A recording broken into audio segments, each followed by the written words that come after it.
ওযু করার সময় কথা বলা যাবে কিনা? আমি জানতে চাই যে কবরের উপর মসজিদ তৈরি করলে সেই মসজিদে নামাজ আদায় করলে নামাজ হবে কি? প্রতি বছর দাদা দাদু মারা গেছে বলে স্কুল কলেজ মিস দিয়ে ছুটি নিতাম, স্যাররাও কিছু না বলে ছুটি মঞ্জুর করত। দাদা দাদু মারা গেছে আসলে অনেক আগে, আর আমি স্কুল মিস দিলেই বলতাম দাদা দাদু মারা গেছে।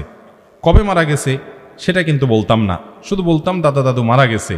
এতে আমার গুনাহ হবে কি? পরিবারের শান্তি বজায় রাখার জন্য শাশুড়ির ভূমিকা কি হওয়া উচিত? একজন আদর্শ ইমামের আচার ব্যবহার কেমন হওয়া উচিত? মৃত ব্যক্তি জীবিত অবস্থায় ওসিয়ত করে মারা যাওয়ার পর ওসিয়ত পালন করা যদি না হয় তাহলে তার পরিণাম কি হতে পারে? প্রশ্ন উত্তর দেব কিছু? আচ্ছা, সংক্ষেপে দেখি কতটুকু দেওয়া যায়। বিসমিল্লাহ। আমি একটা কোম্পানিতে চাকরি করি। এই কোম্পানিতে জন্ম বিরতিকরণ কিছু পণ্য আছে যা আমাদের বিক্রয় করতে হয়। এটা ইসলামের দিক থেকে জায়েজ আছে কিনা?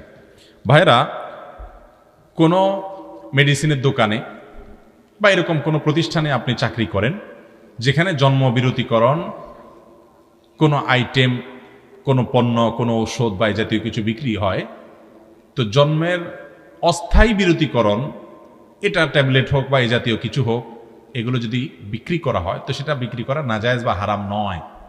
কারণ জন্ম বিরতিকরণের যদি উদ্দেশ্য হয় যে স্ত্রীর হয়তো এখন শরীরটা ভালো নাই, এই মুহূর্তে বাচ্চা নেওয়ার মতো পরিস্থিতি নাই, কিংবা এমন জায়গায় আছেন যে এই মুহূর্তে বাচ্চা না নেওয়া তাদের জন্য ভালো, বা কষ্টের হবে বাচ্চা হলে এই মুহূর্তে, বা একটা বাচ্চা আছে এই মুহূর্তে আরেকটা বাচ্চা হয়ে গেলে অসুবিধা হতে পারে, এরকম চিন্তা থেকে যদি কেউ অস্থায়ী জন্ম বিরতিকরণ করে, শরীরের দৃষ্টিকোণ থেকে সেটা জায়েজ আছে।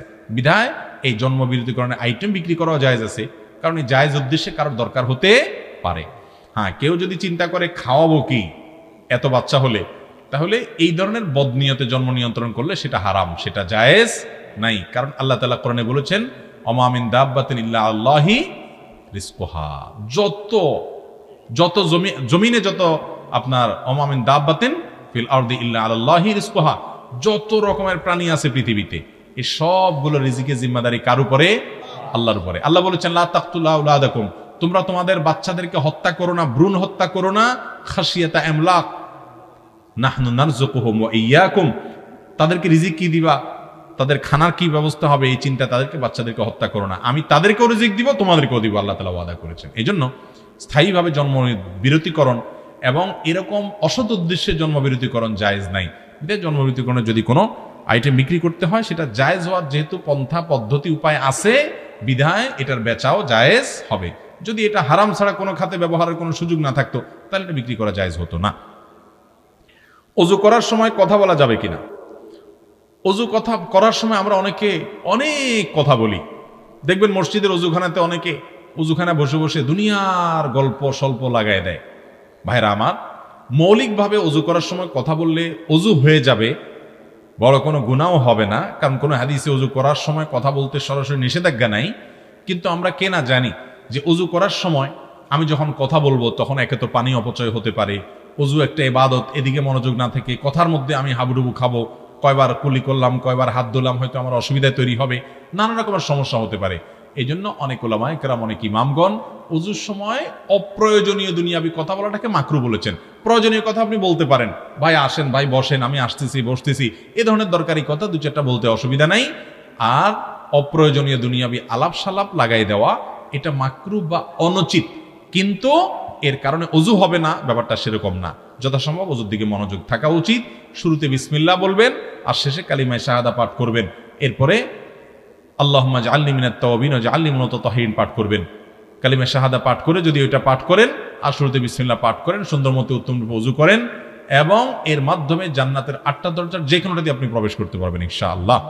এই জন্য ভাইরা, আমি বলি জান্নাতের কমন একটি রিমোট হলো ওযুর শুরুতে বিসমিল্লাহ বলে সুন্দর রূপে ওযু করে, এরপর ওযুর শেষে আশহাদু আল্লা ইলাহা ইল্লাল্লাহ ওয়া আশহাদু আন্না মুহাম্মাদান আবদুহু ওয়া রাসূলুহু আল্লাহুম্মা জাআলনি মিনাত তাওয়াবিন ওয়া জাআলনি মিনাল মুতাতাহহিরিন পাঠ করা, এর মাধ্যমে জান্নাতের 8টা দরজার সবগুলো খুলে যায় এবং যে কোনো দেশে যেতে পারে।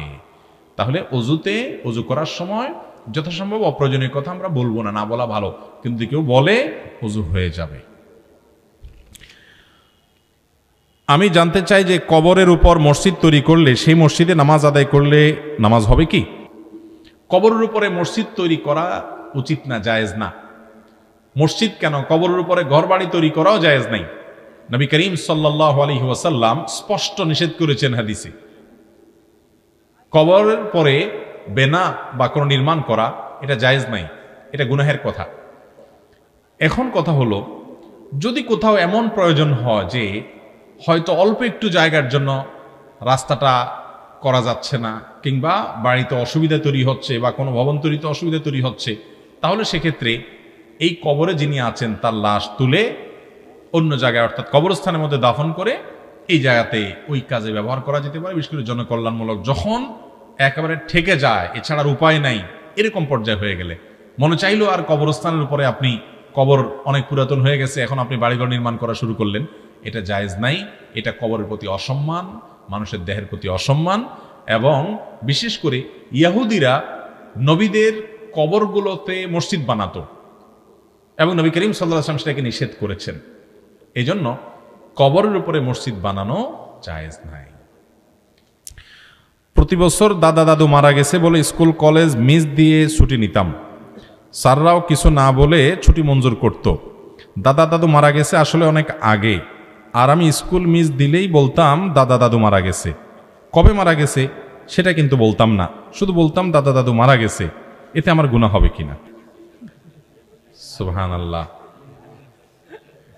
মানে চালাকিও এইভাবেও হয়, আল্লাহ মাফ করুন ভাইরা।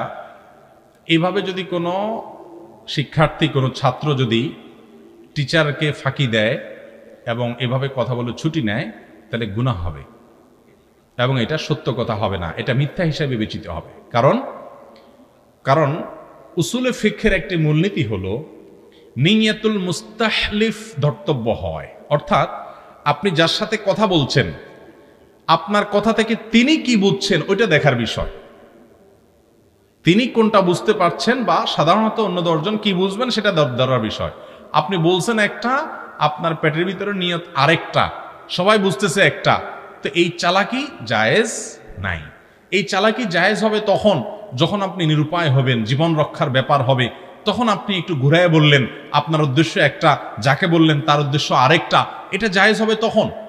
আপনি কোনো সন্ত্রাসের কবলে পড়লেন, আপনাকে সে শেষ করে ফেলবে, আপনার অনেক বেশি ক্ষতি করে ফেলবে, জিজ্ঞাসা করতেছে টাকা কই, আপনি টাকাটা নিজের পকেট থেকে বের করে জুতার নিচে, গাড়ির সিটের নিচে কোথাও রেখে ডাকাত ভাইকে বললেন, ভাই দেখেন, বিশ্বাস করেন আমার সাথে কিচ্ছু নাই ভাই, আসলে ওর সাথে কিছু নাই, ওই সিটের নিচে আছে।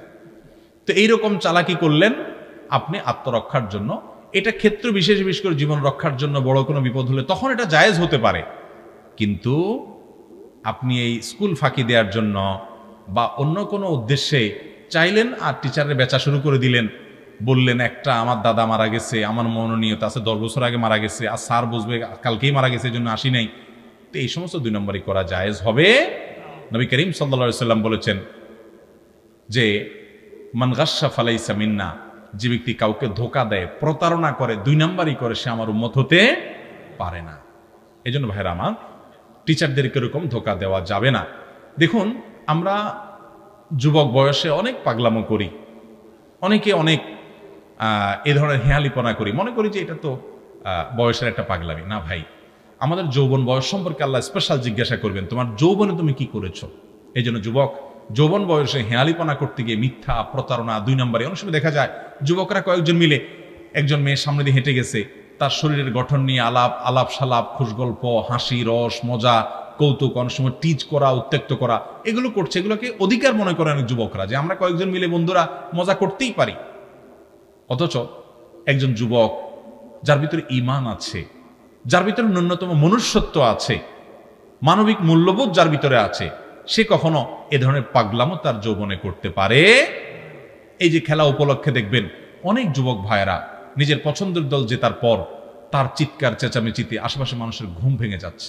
ভাইরা আমার, আমি গত কয়েকদিন আগে কক্সবাজারে ছিলাম, অনেক রাতে মাহফিল শেষ করে এসে হোটেলে রেস্ট করলাম। সকালে ফ্লাইটে আমাকে ঢাকা ফিরে যেতে হবে, ঢাকা গিয়ে অনেকগুলো কাজ করতে হবে। এই 2-4 ঘন্টা যা ঘুমাইতে পারি এটাই আমার সবচেয়ে বড় রেস্টের সময়। কিন্তু দেখা গেল না, আমি ঘুমাতে পারলাম না, কারণ কিছুক্ষণ পরেই দেখা গেল তার পছন্দের যুবকদের পছন্দের দল। এখানে যুবক বলতে সব বয়সে মানুষই অনেক সময় অগ্রসর থাকে, যুবকদের ভূমিকা বেশি থাকে। চিৎকার চেঁচামেচি আর জোরে জোরে আওয়াজ, পটকা ফুটাচ্ছে, বাজি ফুটাচ্ছে, লাফালাফি করছে। ভাইরা আমার, আপনি যদি কোনো কারণে আনন্দ করতে চান, আপনার সে আনন্দ এটি আপনি হালালভাবে হারামভাবে যেভাবেই করেন না কেন আপনি আল্লাহর কাছে জবাবদিহি করবেন। কিন্তু আপনার আনন্দ আমার বেদনার বা আরেকজনের কষ্টের কারণ হলে, মুসলমান তো বটেই, ন্যূনতম মনুষ্যত্ব থাকা কোনো মানুষের কাজ এটা হতে, আরে মানুষের কাজ তো পরের কথা, কোনো পশুর কাজও এটা হতে পারে না। পশুর কাজ হতে পারে না বললাম কেন? কারণ আচ্ছা, আপনারা জীবনে শুনছেন যে গরুরা সবাই মিলে রাত 2টা বাজে 3টা বাজে মিছিল বের করে সবার ঘুম ভেঙে দিছে, শুনছেন কোনোদিন? ছাগলের পাল রাখা আছে কোনো এক রাখালের বাড়ির আশেপাশে, তো ওই পালের ছাগলগুলো হঠাৎ করে রাত 4টা বাজে উঠে সবাই মিলে ম্যাঁ ম্যাঁ করে আসলে সবার ঘুম ভেঙে দিছে, শুনছেন কোনোদিন? আরে কুকুরে করলো একটাই করে একলা, 2টা করে একলা, এরকম মিছিল দিয়ে এলাকার সব কুকুররা একসাথে সবার ঘুম ভেঙে দেয়, এটা শুনছেন কোনোদিন? এই জন্য আল্লাহ তাআলা বলেছেন উলাইকা কাল আনআম বাল হুম আদাল, এই লোকগুলো চতুষ্পদ জন্তুর মতো, যাদের বিবেক থেকেও নাই, বরং চতুষ্পদ জন্তুর চাইতে আরো অধম। চতুষ্পদ জন্তু এত খারাপ হয় না, এত ডিস্টার্ব মানুষের করে না। ও যুবক ভাই, আমার কথায় কষ্ট পাবেন না, আঘাত করার জন্য বলি নাই। আপনার হেয়ালিপনা, আপনার মাতলামো কত মানুষের কষ্টের কারণ হচ্ছে। এই হিংস্র, এই অসভ্য উন্মাদনা, এটা মুসলমান তো নয়, কোনো ভদ্র মানুষের আচরণ হতে পারে না, কোনো পশুর আচরণ হতে পারে না। আল্লাহ তাআলা আমাদের বিবেকগুলোকে জাগ্রত করে দিন। অনেক সময় দেখা যায় বিয়ে উপলক্ষে এত হাই ভলিউমে বড় বড় বক্স ভাড়া করে ঝাঁকানাকা আপনি গান শুনছেন, পুরা জমিন কেঁপে উঠছে, আশেপাশে মানুষের ঘুম হারাম হয়ে যাচ্ছে, হার্টের রোগীদের কষ্ট হচ্ছে, ছোট বাচ্চাদের অসুবিধা হচ্ছে, আমরা সেগুলো করে যাচ্ছি। আল্লাহ তাআলা আমাদের বিবেকগুলো যেন জাগ্রত হয়, সেই তৌফিক দান করুন। তাহলে ভাইরা আমার, যৌবন বয়সে আমরা এমন কিছু করব না যা আমার আখিরাত ধ্বংসের কারণ হবে, যা একজন সুবিবেচক মানুষের কাজ হবে না, সে ধরনের কাজ থেকে আমরা বেঁচে থাকবো। মিথ্যা প্রতারণা এগুলো জায়েজ হতে পারে না। পরিবারের শান্তি বজায় রাখার জন্য শাশুড়ির ভূমিকা কি হওয়া উচিত? ভাইরা আমার, একজন শাশুড়ি তিনি পরিবারের শান্তি রক্ষার প্রয়োজনে তার বৌমাকে নিজের কন্যা সন্তানের মতো আদর দিবেন, এবং সেই সাথে নিজের দেওয়ার ক্ষেত্রে চিন্তা করবেন আমার মেয়ে, আর পাওয়ার ক্ষেত্রে চিন্তা করবেন সে তো পরের মেয়ে, আমি মেয়ের মতো, নিজের মেয়ের মতো আশা করি কেমন তার কাছ থেকে, সেটা তো হবে না। একজন মুসলমানের চরিত্র এরকম হবে। ঠিক একই কথা বৌমার জন্য প্রযোজ্য। বৌমা শাশুড়ির প্রতি যখন আন্তরিকতা দেখাবেন, সেবা করবেন, তার জন্য দায়িত্ব পালন করতে যাবেন, তখন চিন্তা করবেন আমার মায়ের মতো তিনি। আর যখন শাশুড়ি থেকে কোনো কষ্ট পাবেন, আঘাত পাবেন বা কাঙ্ক্ষিত কিছু পাবেন না, তখন চিন্তা করবেন আপন মায়ের আচরণ আমি তার কাছ থেকে আশা করব কেন। অর্থাৎ নিজের পাওয়ার ক্ষেত্রে আশা করবেন ভিন্নভাবে, আর দেওয়ার ক্ষেত্রে আশা করবেন শাশুড়ির প্রতি কর্তব্যের দিকটা বিবেচনা করে। তাহলে আপনার দ্বারা কারো কষ্ট হবে না, আর আপনি কারোর দ্বারা কষ্ট পেলেও সেটা হজম করা সহজ হবে। বেশিরভাগ পরিবারগুলোতে আমাদের দেশে, বিশেষ করে গ্রামে, শহরেও আজকাল আছে যে হয় শাশুড়িরা বৌদের উপর অত্যাচার করে, এখন আজকাল অবশ্য বউরা বেশি শাশুড়িদের উপর অত্যাচার করে। আল্লাহ তাআলা আমাদের মা বোনদেরকে এই বিষয়গুলোকে বোঝার তৌফিক দান করুন। অনেক শাশুড়ি আছেন সেজদা দিতে দিতে কপালে হয়তো দাগও পড়ে গেছে, সারাদিন তাসবিহ তেলাওয়াত নিয়ে পড়ে থাকেন, নামাজের বিছানা থেকে উঠেন না, কোরআন তেলাওয়াত সারাদিন করেন মাশাআল্লাহ, কিন্তু বউয়ের পিছনে লাগতে ভুল করেন না। বউর বিরুদ্ধে ছেলেকে ফুসলা তাদের সম্পর্কটা নষ্ট করে, বউয়ের কাছ থেকে যৌতুক দাবি করে, খোঁচাখুচি করে, তার ছোট দোষটাকেও বড় করে দেখার চেষ্টা করে, সারাদিন ঝগড়াঝাটি লাগায় রাখে, তার বিরুদ্ধে শত্রুতা করে, তাকে আপন করতে পারে না। অনেক মায়েরা এরকম আছেন, অনেক শাশুড়ি এরকম আছেন, জাহান্নামে যাওয়ার জন্য এই একটা আচরণ যথেষ্ট হতে পারে, আপনারা ইবাদত বন্দেগী কুলাবে না। আবার অনেক বৌমারা আছেন যারা ব্যক্তিগতভাবে অনেক দিনদার, কিন্তু শাশুড়ির সাথে নিজের স্বামী অর্থাৎ শাশুড়ির ছেলের সম্পর্ক ভালো হোক সেটা চান না, সারাদিন লাগায় রাখেন মার বিরুদ্ধে, বোনের বিরুদ্ধে, দেবর ননদের বিরুদ্ধে বলে বলে স্বামীর কান ভারী করেন। আছে না নাই? আল্লাহ তাআলা সহনশীল মানুষদেরকে জান্নাত দিবেন। শাশুড়িকেও সহনশীল হতে হবে, বৌমাকেও সহনশীল হতে হবে, তাহলে পরিবারে শান্তি আসবে ইনশাআল্লাহ। সবর এবং শুকর, সবর এবং শুকর, এই দুটো গুণ ছাড়া কোনো দম্পতি সুখী হতে পারে না, কোনো শ্বশুর শাশুড়ি কোনো পরিবার সুখী হতে পারে। শুকর হবে যেটুকু হয়েছে আলহামদুলিল্লাহ, এর চাইতে কষ্টে অনেকে আছে, এর চাইতে খারাপ বৌমা অনেকে আছে, এর চেয়ে খারাপ শাশুড়ি অনেকে আছে, আল্লাহর রহমত তাদের চাইতে আল্লাহ আমাকে ভালো রেখেছেন। শুকর আদায় করতে হবে। শুকর আদায় করলে আপনার নিজেরই সুখ হবে, ভালো লাগবে, ডিপ্রেশন কমবে, প্রেশার কম ফিল করবেন, ভালো লাগা কাজ করবে, আপনার বেশি ঝামেলা হবে না। আর সবর থাকতে হবে যে আলহামদুলিল্লাহ আমার কষ্ট হচ্ছে ঠিক আছে, কিন্তু আমি এর জন্য যে সবর করবো, এই সবরের বিনিময়ে আল্লাহ আমাদের কি দিবেন? জান্নাত দিবেন ইনশাআল্লাহ। ভাই রাত অনেক হয়েছে, আর এক দুইটা প্রশ্ন দিয়ে আমরা শেষ করি। একজন আদর্শ ইমামের আচার ব্যবহার কেমন হওয়া উচিত? আদর্শ ইমামের আচার ব্যবহার কেমন হওয়া উচিত? একজন আদর্শ মুসল্লির আচার ব্যবহার যেমন হওয়া উচিত, একজন আদর্শ ইমামের আচার ব্যবহারও তেমন হওয়া উচিত। কথা কি বুঝাইতে পারছি?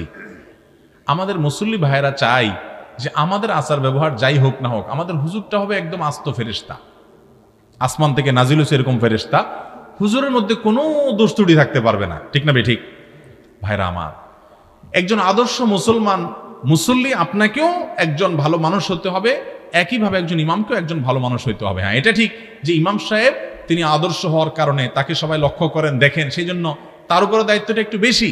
কিন্তু তাই বলে ইমাম সাহেব কেমন হবে আদর্শ সেটা আপনি জানতে চাইবেন, তো আমি উত্তরে বলবো আপনি নিজে একজন আদর্শ মানুষ হওয়ার জন্য আচরণ আপনার যেমন ভালো থাকা উচিত মুসলমান হিসেবে, ওই গুণটা একজন ইমাম সাহেবের মধ্যে থাকতে হবে, আর তার মধ্যে একটু বিশেষ গুরুত্বের সাথে থাকতে হবে, এইটুকু মাত্র।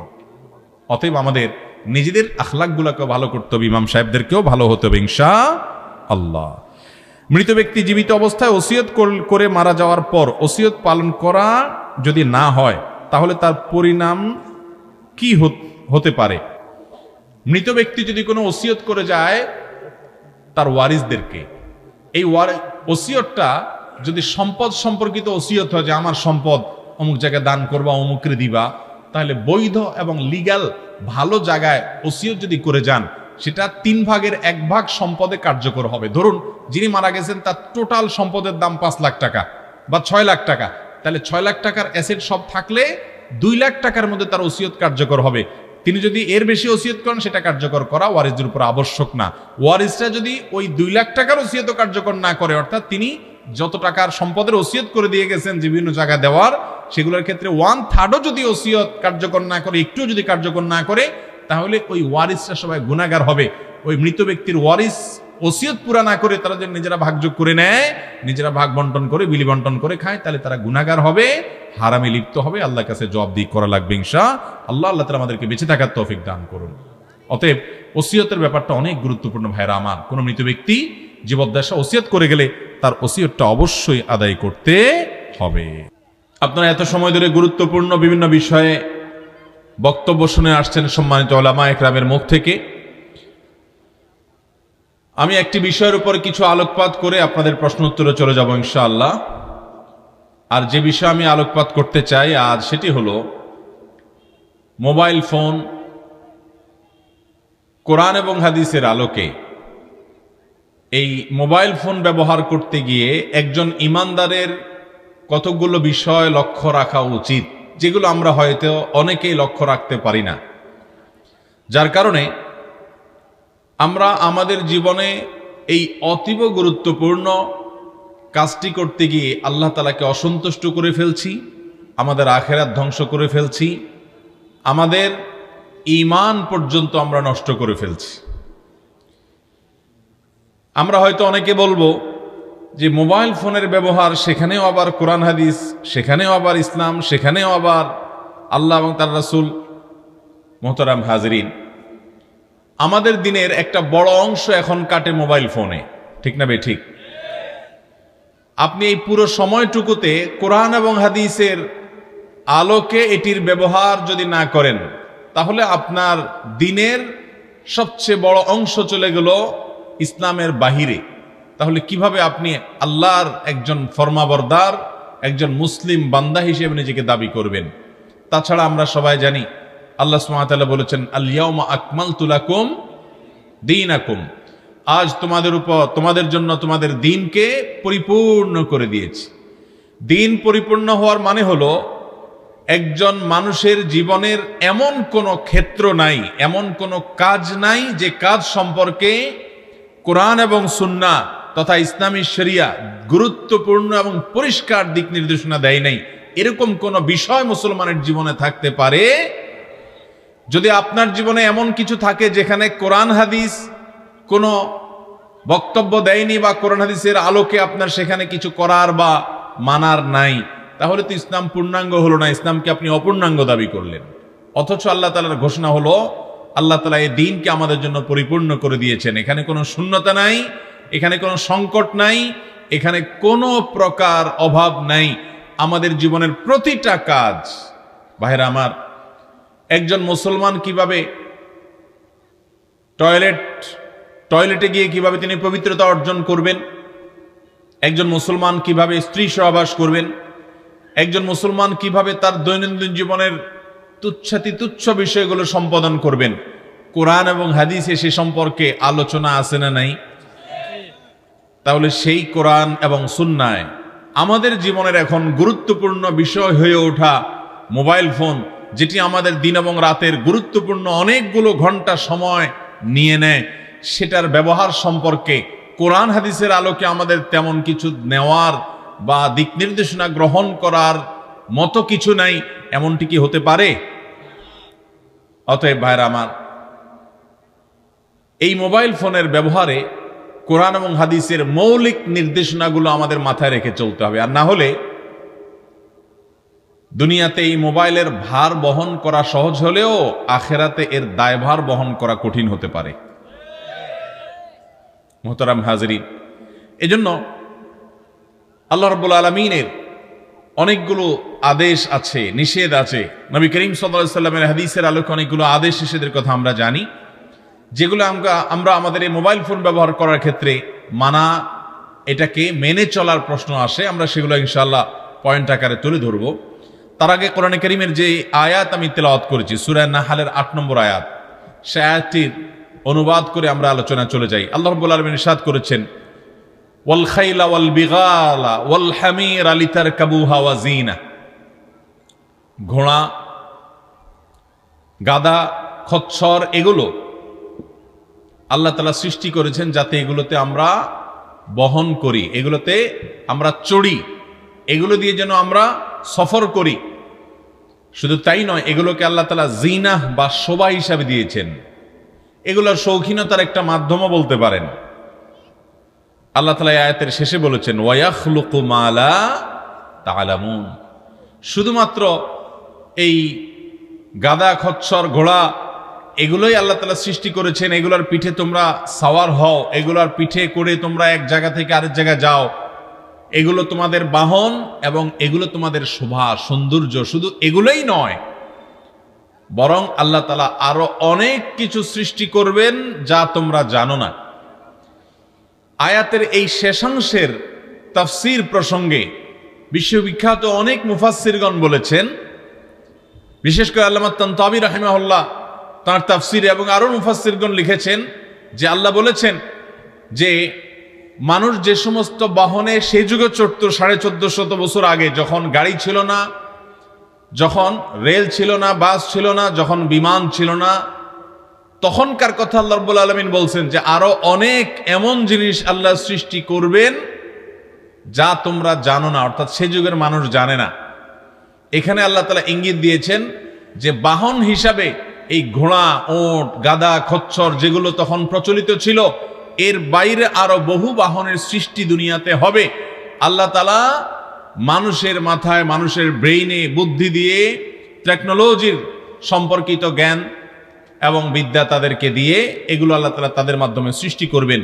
অতএব এই আয়াতে অনেক নিত্য নতুন বাহনের যে আবিষ্কার হবে, আধুনিক অনেক বাহন এবং যন্ত্রপাতি যে তৈরি হবে, সেই সম্পর্কে আল্লাহ তাআলা এই আয়াতে সূরা নাহল আয়াত নম্বর 8-এ ইঙ্গিত দিয়ে রেখেছেন যে যেই সমস্ত বাহন এখন তোমরা দেখতে পাচ্ছ, এটা বলা হচ্ছে সে নবী সাল্লাল্লাহু আলাইহি সাল্লামের সময়কার মানুষদেরকে, যে যেগুলোতে তোমরা এখন চড়ো, এগুলো তো আছেই, আরো অনেক বাহন আসবে যেগুলো তোমরা জানো না।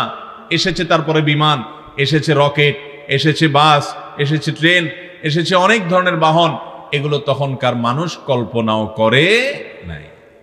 মোহতারাম হাজরিন, অতএব আমাদের কথাবার্তা এক জায়গা থেকে আরেক জায়গায় পাঠানোর জন্য এক সময় চিঠির প্রচলন ছিল। আল্লাহ রাব্বুল আলামিনের ঘোষণা অনুপাতে আমাদের কথাকে এক জায়গা থেকে আরেক জায়গায় পৌঁছানোর জন্য চিঠির চাইতে আরো উন্নত অনেক মাধ্যম আসবে কিয়ামতের আগে। এটিরও ইঙ্গিত কোরআন থেকে, এ আয়াত থেকে আমরা পাই। অতএব এর ব্যবহারের ক্ষেত্রে আল্লাহর আদেশ নিষেধ যদি আমরা মেনে চলি, তাহলে এটি আমাদেরকে জান্নাতে যাওয়ার পথকে সুগম করে দিতে পারে। আর এটির ব্যবহার করতে গিয়ে যদি আল্লাহর আদেশ নিষেধকে লঙ্ঘন করি, তাহলে জাহান্নামে যাওয়ার জন্য আর বেশি কিছু লাগবে না, এই একটা মোবাইল ফোনে যথেষ্ট হতে পারে। মোহতারাম হাজরিন, এজন্য সর্বপ্রথম যে বিষয়টি আমরা বলতে চাই সেটি হলো, একজন মুসলমান মোবাইল ফোন ব্যবহার করবেন, কিনবেন কেন, তার উদ্দেশ্য কি হবে? যদি তার উদ্দেশ্য হয় এর মাধ্যমে আমার প্রয়োজনীয় কথাবার্তাগুলো, বিভিন্ন লোকের সাথে আলাপগুলো করা, যোগাযোগ রক্ষা করা, তাহলে এটা কেনা তার জন্য জায়েজ।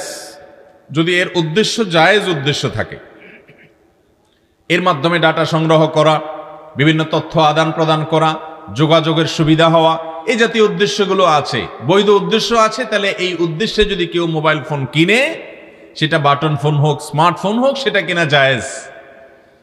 আর যদি কেউ ইবাদতের উদ্দেশ্যে এটা কিনে, যেমন এটাতে বিভিন্ন কোরআনে কারিমের আয়াতের, কোরআনে কারিমের বিভিন্ন যে ভার্সন আছে, অ্যাপ আছে, সেগুলো দিয়ে আমরা কোরআন তেলাওয়াত করব, আমি এখান থেকে ওয়াজ নসিহত শুনবো, আমি এখান থেকে দ্বীনি বিষয়গুলোকে জানার চেষ্টা করব, এই জন্য আমি এটা কিনছি, এই উদ্দেশ্যে যদি কেউ কোনো মোবাইল সেট কিনে, তাহলে ইনশাআল্লাহ দাওয়াতের উদ্দেশ্যে, ইলম অর্জন করার উদ্দেশ্যে, এরকম ভালো উদ্দেশ্যে যদি কেউ মোবাইল ফোন কিনে, তাহলে এটা কেনাটা শুধু জায়েজ হবে না, বরং এটা কেনাটা তার ইবাদতের কারণ হবে ইনশাআল্লাহ।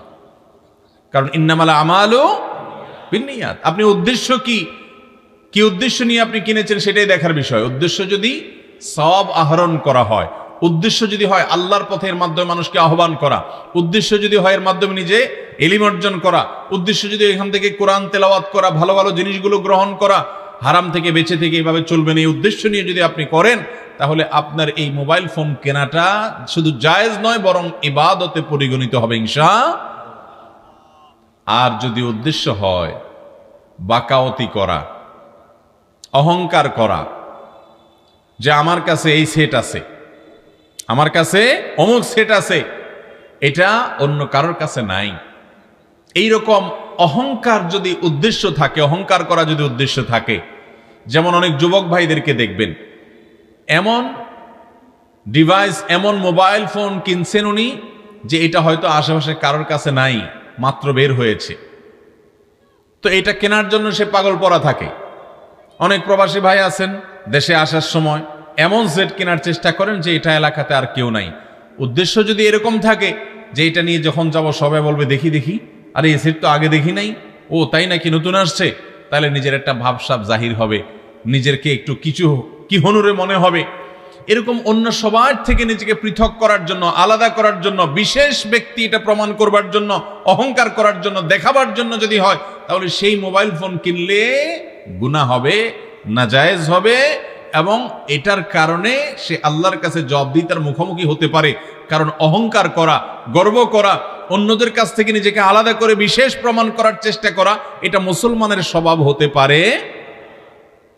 ভাইরা আমার, তাইলে মোবাইল ফোনের এটার কেনার সময় উদ্দেশ্যের উপরে ভিত্তি করে 3 ধরনের বিধান চলে আসলো। কখনো এটি কিনা জায়েজ, যখন আপনি বৈধ কাজ করার জন্য, ব্যবসা বাণিজ্য, চাকরি বাকরি, পারিবারিক আলাপ সালাপ এগুলো করবেন, যোগাযোগ করবেন, ডাটা আদান প্রদান করবেন, আপনার নিছক জায়েজ এবং বৈধ উদ্দেশ্য আছে, তাহলে এটা কিনা আপনার জন্য জায়েজ, সওয়াবও নাই, গুনাহও নাই। আর যদি এটা কিনে আপনি কোনো নেক কাজ করবেন সে উদ্দেশ্য থাকে, এটা দিয়ে কোনো ইবাদত বন্দেগী ভালো কাজ করবেন এই উদ্দেশ্য থাকে, তাহলে এটা কেনাটা জায়েজ শুধু না, এটা কেনাটা সওয়াবের কারণও হতে পারে। আর এটা কিনে আপনি হারাম কাজ করবেন, এটা দিয়ে হারাম ফিল্ম দেখবেন, হারাম জিনিস দেখবেন, নেটে আজেবাজে বিভিন্ন জিনিস দেখবেন, এবং বিভিন্ন রকমের মেয়েদের ছবি ছেলেরা দেখবেন, মিউজিক সহ গান শুনবেন, বিভিন্ন নায়িকা গায়িকাদেরকে দেখবেন, এবং বিভিন্ন অপকর্ম করা যায় সেগুলো করবেন। এই রকম উদ্দেশ্য যদি থাকে, অথবা যেটা বললাম উদ্দেশ্য হয়তো সেগুলো নাই, কিন্তু আপনার উদ্দেশ্য হলো আপনি ভাবসাব জাহির করবেন, সবাই থেকে নিজেকে আলাদা করবেন, তাহলে সেক্ষেত্রে এই মোবাইল ফোন কেনাটাই আপনার এই অসৎ উদ্দেশ্যের কারণে আপনার জন্য গুনাহের কারণ হবে। আল্লাহ আমাদেরকে বেঁচে থাকার তৌফিক দান করুন। মোহতারাম হাজরিন, লিবাসুস শোহরা, নবী করিম সাল্লাল্লাহু আলাইহি ওয়াসাল্লাম এটি পড়তে নিষেধ করেছেন। লেবাসুস শুহরা কাকে বলা হয়? যেই পোশাক মানুষ কেনেই এ উদ্দেশ্যে যে সবার থেকে আমি আলাদা কিছু হয়ে যাব। আমাদের দেশে এক সময় পাখি ড্রেসের কথা খুব বেশি শোনা যেত। ঈদের সময় মেয়েরা বাবা মার কাছে বায়না ধরত যে আমাকে পাখি ড্রেস কিনে দিতে হবে। পাখি ড্রেস যদি কোনো বাবা মা কিনে দিতে না পারতেন তাহলে অনেক মেয়ে আত্মহত্যার পথেও চলে গেছে, এমন ঘটনাও পেপার পত্রিকায় আসছে। ঠিক না ঠিক? পাখি ড্রেসের প্রতি এত টান, এর কারণ কি? এর কারণের ভিতরে একটা কারণ এটাও যে এটা কেউ কেউ পড়ছে, সবার নাই, তো আমার যদি থাকে তো একটা অহংকার হবে যে আমার কাছে এটা আছে পাখি ড্রেস। এরকম যে কোনো পোশাক যদি কেউ এই উদ্দেশ্যে কিনে বা পরে যে সবাই থেকে আমি নিজেকে আলাদা করে ফেলবো, এটার মাধ্যমে আমি বিশেষ কিছু হওয়ার চেষ্টা করব, প্রসিদ্ধ হওয়ার চেষ্টা করব, সবাই আমার দিক তাকিয়ে থাকবে, আল্লাহ মাফ করুক, এই উদ্দেশ্যে যদি সে কোনো পোশাক কিনে, নবী করিম সাল্লাল্লাহু আলাইহি সাল্লাম এটাকে লেবাসুস শুহরা বলেছেন, যে এটা দিয়ে সে নিজেকে আলাদা করলো, প্রসিদ্ধ করার চেষ্টা করছে, বিশেষ করার চেষ্টা করছে, তাহলে এটি কেনা, এটি পরিধান করা গুনাহের কথা। ঠিক একইভাবে মোবাইল ফোনের বিষয়, আল্লাহ তাআলা এই মোবাইল ফোন কেনা এবং ব্যবহার করার ক্ষেত্রে আমাদের উদ্দেশ্যটাকে, নিয়তটাকে খালিস করার তৌফিক দান করুন। নাম্বার 2, একজন মুসলমান তিনি মোবাইল ফোনে যখন কথোপকথন করবেন, কথাবার্তা বলবেন, কল দেওয়ার পর বিসমিল্লাহ শুরুতেই প্রথম তিনি কি বলবেন? হ্যালো, প্রথমে কি বলবেন? আসসালামু আলাইকুম ওয়া রাহমাতুল্লাহ, সালাম দিবেন। কথা বলার আগে কি দিতে হবে? সালাম দিতে হবে। আমরা বেশিরভাগ লোক ধরেই কি বলি? হ্যালো। আরে হেলবে পরে, আগে সালাম দাও। কিন্তু সালাম অনেকে আমরা দিতে জানি না। ভাইরা আমার, সালাম দেওয়ার পর যিনি কল করবেন তিনি সালাম দিবেন। অনেক সময় দেখা যায় যিনি কল করেন, ফোন যিনি করেন, ডায়াল যিনি করেন, তিনি সালাম না দিয়ে তিনি হয়তো হ্যালো টেলো শুরু করছেন, তখন অপর প্রান্ত থেকে যিনি আছেন তিনি হয়তো সালাম দেন। ঠিক আছে, যিনি ডায়াল করেন তিনি সালাম না দিলে তখন অপর প্রান্ত থেকে তিনি সালাম অবশ্যই দিবেন, কিন্তু যিনি ডায়াল করবেন এটা তার দায়িত্ব। তিনি আবার অপর পক্ষ সালাম দিবে সে অপেক্ষায় থাকবেন না, বরং যিনি কল করেছেন, ডায়াল করেছেন, সালাম দেওয়াটা হলো তার দায়িত্ব। কারণ নবী করিম সাল্লাল্লাহু আলাইহি সাল্লাম বলেছেন যে আসবে আগন্তুক সে বসা মানুষকে সালাম দিবে, যে দাঁড়ানো সে বসা অপেক্ষা করা মানুষগুলোকে সালাম দিবে, আগন্তুক অপেক্ষমানদেরকে সালাম দিবে, দাঁড়ানোওয়ালা বসাদেরকে সালাম দিবে। ঠিক একইভাবে যে ফোন ডায়াল করবে, কল করবে, সে ফোন দিবে, সে সালাম দিবে যার কাছে কল করা হয়েছে তাকে। তিনি ফোনটা রিসিভ করার সাথে সাথে প্রথম কথাই হবে আসসালামু আলাইকুম ওয়া রাহমাতুল্লাহি ওয়া বারাকাতুহু। অথচ আমরা অনেকে ফোন করার সময়, রিসিভ করার সময় এই বিষয়টা খেয়াল করি না। অনেক নিয়মিত সালাম দেওয়া মানুষও আছেন যে অন্য সময় সালাম দেন মাশাআল্লাহ, কিন্তু মোবাইল ফোনের সময় সালাম দিতে উনি ভুলে যান। আছে না এই রোগটা আমাদের মধ্যে? তাহলে প্রতিবার আমি মোবাইল ফোনে যতবার কল করব ততবার সালাম দিয়ে আমি 10টি করে নেকি আমার নিজের করে নিতে পারবো ইনশাআল্লাহ। আর যার কাছে কল করা হয়েছে, ডায়াল করা হয়েছে, যাকে ফোন করা হয়েছে, তিনি ফোনটা রিসিভ করার পর যখন এক প্রান্ত থেকে সালাম দিবেন, তারও কর্তব্য হলো সালামের জবাব দেওয়া। সালাম দেওয়াটা সুন্নাহ, কিন্তু সালামের জবাব দেওয়াটা ওয়াজিব।